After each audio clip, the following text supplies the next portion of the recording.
Thank you so much, Jess. I'm going to share the presentation. There's three of us presenting today, Yash, Supriya, and myself. It's a pleasure to present on the Vasculature Common Coordinate Framework cell distance visualizations, and this is as part of the Human Reference Atlas effort within CODAC. On this slide, you see the much larger team that has contributed to the work you will get to see. The presenters have little stars.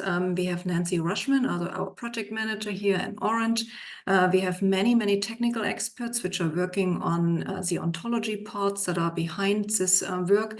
But then, of course, also UX designers and programmers and illustrators, which are absolutely essential to this work. And then Griffin Weber and Kate Costello and Ushma Patel, they are really the ones which are doing much of the work on the Vasculature Common Coordinate Framework. I think many of you have heard the recent presentation on the Human Reference Atlas within HubMap, but also in close collaboration with 17 other consortia. We have managed to agree on what this atlas is and how it defines this 3D space, but also the cell types and biomarkers that are used to represent that space. We also have agreed on how we can map new data sets into the HRA, and we have agreed on major properties. And so every 6 months, we have a new release of the Human Reference Atlas, and the next one is out June 15th, and we are all very busy with that release preparation right now. We are very interested to bridge across scales from the entire human body down to the organ level, to the micro scale of the functional tissue units, and ultimately down to the cell level. And this particular presentation is on the cells and their linkages to other cells, and ultimately on teams of cells that deliver a very well-specified function, also so-called functional tissue units.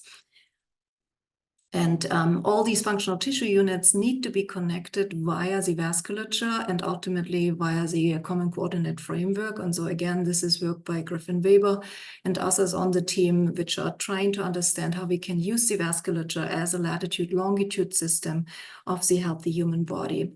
And with the new release, with the 7th release out on June 15th, you will also get additional files that describe the blood vasculature, the lymphatic vasculature, peripheral nervous system, all forming pathways that extend from the heart and brain to all organs of the human body.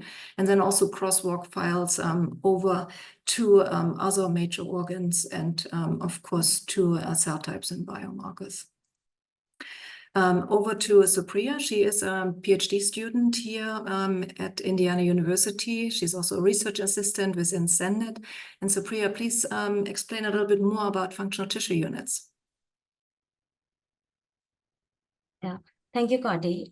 Good afternoon, everyone. I'm Supriya Vedanta, a PhD student at Indiana University. I'll continue the discussion for functional tissue unit, which is focusing on transcriptomics and proteomics data. In this slide, we are focusing on functional tissue units. Those are the smallest structural and functional units within organs and tissues. They provide a detailed understanding of complex biological processes at cellular level. These elements help us to, for example, like the vasculature, the cell distance, and the FTUs within the environment, help us to understand how the functional tissue unit act and the overall function in the tissue. As of today, we have cataloged around like 22 FTUs across 10 organs. Out of these, kidney is the one which has been a nested FTUs. You can see on the right-hand side, on the left-hand side, we have the smallest FTUs, which is approximately a size of 0.1 mm, whereas on the right-hand side, we have the largest nephron tubule FTU, which is of size 1 mm. Can we go to the next slide, Kati? Yeah. So this slide has a preview of the FTU Explorer interface, a comprehensive tool we built for visualizing and analyzing FTU within various organs. On the left-hand side, we see a list of organs, list of organs, and along with the FTUs that we have mapped till date. After selecting an FTU, it brings up a detailed medical illustrations, cell types, and biomarkers, and a detailed provenance in the lower right-hand side, as you can see over here. Okay. Okay. In the process, we are in the process of adding more data as soon as we get those. As a user, if a user selects any of the FTUs, they can opt for an option to view the data based on the different categories. For example, if it's a younger or a healthy donor, or an older donor, or a diseased donor. Comparing this type of this type of different cell type population will give us more information about how the functional tissue unit acts in different conditions. Can we go to the next slide? Okay. This slide shows us the example of, as I mentioned, the nested FTU. The central illustration is the major one, which is the nephron, highlighting segments like the ascending thin limb, cortical collecting duct, and the renal corticel. Below each of the smaller FTUs, we can see a table listing the protein, gene, and lipid biomarkers. We are in a process of uploading getting the information for protein and lipid, but for as of now, we have only gene biomarkers information. This data integration is vital for understanding the molecular makeup of the composite FTU that we are in a process of building. Can we go to the next slide? Yeah. As we know, as of now, we get the information of what the FTU is and what kind of data set we need. We've created a workflow, which is a process of compiling, publishing, and using an FTU. The first step of creating an FTU to put up in the FTU Explorer is to gather the anatomical structure, cell type, and biomarker data, followed by creating a detailed vector-based illustrations. These vector-based illustrations are then reviewed by experts so that to ensure the accuracy of the data. Can we go to the next slide?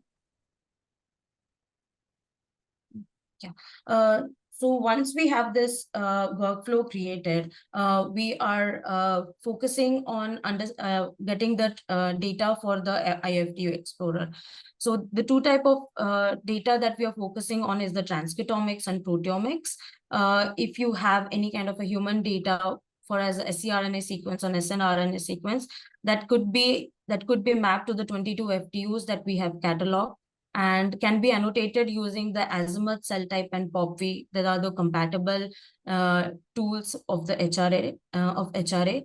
Please share the files in a H5AD or HD5 or the matrix and the link to the primary publications. Yeah. Thank you for your attention. I'll pass the floor to Yashwardhan Jain. He's our research software engineer specializing in machine learning. Yes, over to you. Thanks, Supriya. Now, going back to the Vasculature Common Coordinate Framework, or the VCCF, on a macro and a meso scale, we can look at different properties of vasculature, such as tortuosity, branching angles, vessel diameter, and so on. But at the micro or single cell level, one way to look at the vasculature within the context of the VCCF is distances between cells. Specifically, distances between all different types of cells and their nearest endothelial cells, which represent the vasculature. We can do that using any spatial omics data set where we can localize the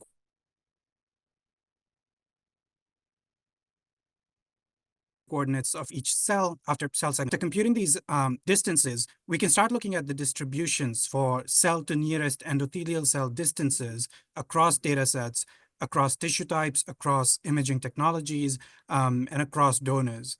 With more data, it can be possible to see patterns emerge across biological sex, disease states, aging, and so on. We can also look at such distance distributions within and around FTUs as well. On this slide, you see single cell coordinates from one sample visualized using VITESSE, where each cell is linked to the nearest endothelial cell. On the top right of the figure, you see a zoomed in crop of a region, and on the bottom right, you can see the distance distributions of different cell types in this sample. We're actively working on a publication and are collecting more data sets for this analysis. More on the data sets in a few slides, but if you would like to add your data sets to this analysis, please reach out to me at this email, yashjain@iu.edu. You can see the data format that we require on the right, which is simply the X, Y, and Z coordinates of cells and the associated cell types of each cell, one of which is the endothelial cell. We also have monthly meetings. The next one is on June 24th, and you can reach out to Nancy Rushman for the invite to those meetings. On the next slide, here you can see a visualization of cells from a 3D reconstructed cell dive dataset from a skin sample. On the right, you can see the view across the Z dimension. As you can see, all cells are connected to the nearest endothelial cell. 3D datasets are obviously better for such an analysis than a 2D dataset, since in a 2D dataset, you miss out on cells that might be right above or below the section that you're looking at. But due to scarcity of 3D datasets, we do use many 2D datasets for our analysis. On the next slide, here you see similar visualizations for intestine dataset from Stanford University and then spleen dataset from University of Florida. These are both 2D datasets. Then on the next slide, here you see a list of all the different datasets that we have acquired from different teams from HubMap, CenNet, and HTAN. And we're in the process of getting more datasets from KPMP and CZI as well. In total, there are over 30 million cells across all of these datasets, some of which have been published and some unpublished at the moment. You can also see the different imaging technologies used for these datasets and then some additional metadata. On the next slide, to keep track of the spatial location of where these samples come from, we use the registration user interface, or the RUI, to store the spatial location of all samples. Dan Koruni on our team works directly with the data providers to do the registrations, which we call RUI registrations. Here you can see some of the data sets that have already been RUI registered, visualized in the exploration user interface. On the next slide, one major problem in compiling all of these data sets from different sources is that there eventually is a lot of inconsistency in cell type naming. This makes it difficult to do any computations or analyses across different data sets. So Ellen on our team has been working on unifying the cell type names across all of these data sets and mapping them to the HRA and the CL ontology. In the table, you can see the first column that contains the original cell types provided and the rest of the columns that Ellen has compiled. This allows us to unify the cell type names across all of the different data sets so that we can start doing cross data set comparisons. And now back to Kari for the next slide. Thanks so much, Yash. Really exciting line of work. And again, if you would like to see your data in that way, just reach out to Yash and also discuss new assay types. We're especially interested in multi-omics assays. Ultimately, what you just saw will help us understand how tissues change as we age or as disease comes in. And so Dan Koruni on our team has been interviewing more than 30 Atlas architects to identify a number of driving user stories. Here you see US number 5, user story number 5, which is to provide cell distance distribution visualizations. And so here a researcher or pathologist might like to compute, visualize, and explore cell distance distributions between different cells, cell types, and also anatomical structures, or cell types and morphological features, such as the edge of an organ or the edge of a tumor. And the purpose is that they can improve our collective understanding of how disease changes the tissue or what happens as we age. And so we have started to spec out and will soon have a first implementation of a so-called cell distance explorer. You will be able to explore 2D visualizations, such as the ones that Yash just showed, but also 3D visualizations. And you will be able to upload your own data and create visualizations. you then use an interface to download a template of how this data needs to be formatted so that we can read it and create these visualizations. You can then also optionally select the anchor nodes. Some of you might be interested to understand cell distance distributions to nervous system cells or to disease markers or proliferation markers. All of this is possible. And then you would have to input metadata, such as the organ itself, but also thickness, technology, and pixel size, as it matters in the comparison across different tissues. And then optional, you can also upload your preferred column map. And then you hit that red button and you start exploring your cell distance data, which will look about like this. So you will have, obviously, your cell distance visualization overlaid over the spatially explicit data, but also have number of cells at a certain distance from your anchor cell. And you can then also turn on and off certain cells that you want or don't want to see in the visualization. And you can, of course, download all the data, also embed that visualization in supplemental websites you might like to have with a major publication. And you can, of course, also just upload a new data set. And so we hope that many of you will try out that new functionality. And if you have other needs for cell distance visualizations, please let us know. Ultimately, of course, these cell distance visualizations will go hand in hand with the functional tissue unit segmentations and visualizations, because these cells that are inside of a functional tissue unit, they are very close to each other. They also can interact with each other, and they have a very well-specified function to fulfill. And we are trying to get these two lines of research integrated more, so that ultimately you will see also where the functional tissue units are here. But that will be a future iteration of this tool. Andreas Bückler on our team, he will also bring these cell distance distributions into the HRA organ gallery. Some of you might have explored that in 3D. The organ gallery is now also available on the App Store. So if you happen to have a VR device, you can start exploring that. And otherwise, here are some animations of what you can do. So you can load in spatially explicit data. You can turn on and off certain types of cells.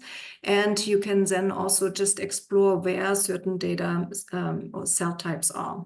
And again, if you want to try this out in the app, just scan this QR code and give feedback or tell questions to Andreas. If you have questions about the vasculature common coordinate frameworks, there is a video now, and Ushma did the rendering, and she just won a Pixie Award for this, which is really heartwarming for all of us. And the video is right here, and you can also use that in your teaching, and we would love to have your comments on this as well. Ultimately, as Yash mentioned, there is a publication timeline for the VCCF VIS work. We had the very first meeting on February 28th. We have since then organized monthly 1-hour meetings. And if you would like to join these meetings, please just email Nancy. In August, we will freeze all data. No more data can be added because we need the data frozen so that we can finalize the comparison, but also compile publication pages that you might have seen for HubMap and that we also hopefully will have for SendNet. And so here, each publication, such as the one we are planning here, would have all data sets that are used available publicly with links to respective data portals. So as you saw, there is data from HubMap, SendNet, and many other projects used here in this meta-analysis. And ultimately, we are interested to then compile a paper for submission in November. So if you want to be part of this effort, please contact Yash. And thanks so much for your attention. We would be happy to answer questions.